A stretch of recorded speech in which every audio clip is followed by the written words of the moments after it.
चलिए second question देखते हैं। Right the coefficients of x square in each of the following. आपके पास 4 section है और आपको हर एक्सप्रेशन में, हर सेक्शन में आपको ये बताना है कि एक्स स्क्वायर का कोएफिशिएंट क्या है। कोएफिशिएंट्स किनको बोलते हैं हम? किसी भी वेरिएबल के ठीक सामने जो नंबर होता है उसको कोएफिशिएंट बोलते हैं। ठीक है, तो जहां जहां एक्स स्क्वायर दिख रहा है आपको, उसके ठीक सामने जो नंबर लिखा है वो एक्स स्क्वायर का कोएफिशिएंट होगा। एक एक करके देखते हैं। देखिए फर्स्ट सेक्शन में क्या है, 2 plus x square plus x, ये लिखा हुआ है। इसी को हम ऐसे भी लिख सकते हैं, 2 प्लस 1 इंटू एक्स स्क्वायर लिख सकते हैं। आपको मालूम है किसी भी नंबर या वेरिएबल में हम अगर 1 को मल्टीप्लाई करते हैं तो उससे उस वेरिएबल या नंबर की वैल्यू को कोई फर्क नहीं पड़ता, वो एज सच रहता है। ठीक है, प्लस एक्स। अब यहाँ पे देखिए एक्स स्क्वायर के ठीक सामने कौन सा नंबर लिखा हुआ है? लेफ्ट में एक्स स्क्वायर के सामने कौन सा नंबर है? 1।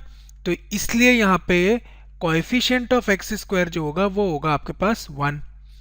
सेकेंड सेक्शन भी कुछ ऐसा ही है, 2 minus x square plus x cube. Again इसको ऐसे लिखेंगे आप, 2 माइनस 1 इंटू एक्स स्क्वायर लिखिए plus x cube as such. अब यहाँ पे एक्स स्क्वायर के ठीक सामने क्या नंबर दिख रहा है आपको? -1। 1 मत बोलिएगा, -1 साइन के साथ लेना होता है अपने को। तो यहाँ पे कोएफिशिएंट ऑफ एक्स स्क्वायर जो है वो है आपके पास -1।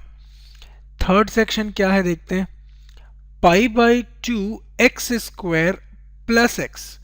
अब इसमें देखिए एक्स स्क्वायर के सामने जो लिखा हुआ है नंबर वो क्या है? π/2। तो यहाँ पे डायरेक्ट कोएफिशिएंट दिख रहा है आपको, कोएफिशिएंट ऑफ एक्स स्क्वायर जो है वो है π/2। ठीक है, लास्ट सेक्शन है √2x - 1। अब यहाँ पे आप देखिए आपको एक्स स्क्वायर दिखेगा ही नहीं। अब एक्स स्क्वायर ही नहीं है तो उसका कोएफिशिएंट कहाँ से आ जाएगा? लेकिन उसको लिखते कैसे, ध्यान से देखिए, √2 - 1 प्लस 0 इंटू एक्स स्क्वायर में कर सकता हूँ। 0 इंटू एक्स स्क्वायर एक्चुअली 0 ही होगा और किसी भी नंबर में हम 0 को ऐड सब्ट्रैक्ट कर सकते हैं, उससे फर्क नहीं पड़ता है उसको। तो इसका मतलब एक्स स्क्वायर का कोएफिशिएंट क्या है दिख रहा है आपको यहाँ पे? 0। तो इस एक्सप्रेशन में √2x - 1 एक्सप्रेशन में जो कोएफिशिएंट है एक्स स्क्वायर का, कोएफिशिएंट ऑफ एक्स स्क्वायर, वो कितना है? 0। ठीक है, क्योंकि किसी का भी कोएफिशिएंट अगर 0 है इसका मतलब उस पूरे टर्म की वैल्यू 0 होती है। इसको याद रखिएगा आप। इजी क्वेश्चन है ये सब, शुरू के एक्सरसाइज के क्वेश्चन बहुत ईजी होते हैं, आपको मालूम है। चलिए नेक्स्ट क्वेश्चन देखते हैं।